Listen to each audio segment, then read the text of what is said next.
They do have a facility on board the plane. This is true. Not like you'll see on a 737. More like what you see on the spaceship.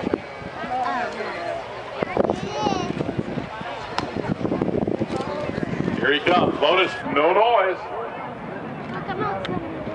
Very low noise signature.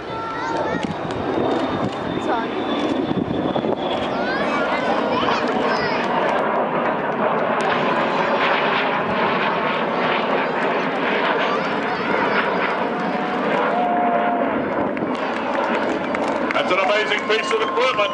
Wow.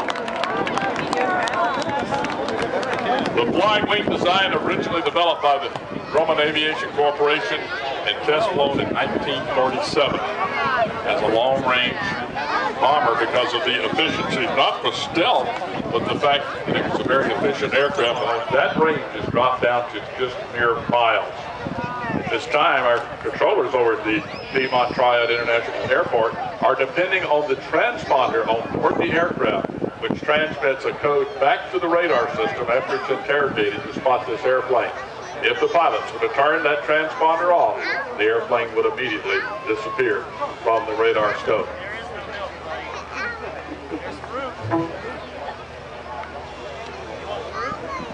That's our computer complaining about being turned off and on so much. Noted that the crew has complete control of the aircraft. But you can also notice those split flaps in operation.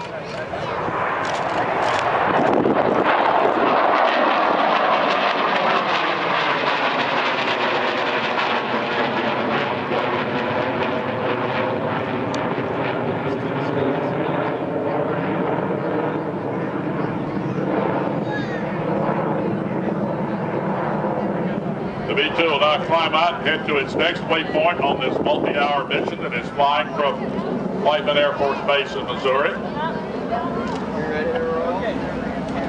That is one spectacular aircraft. You don't want to be on the receiving end of this airplane. Well, ladies and gentlemen, it's approaching 4 o'clock, and that means that we're going to be able to kind of pack it in today. We're going to do it all again. We're going to crank up at 1 o'clock tomorrow. We're going to fly.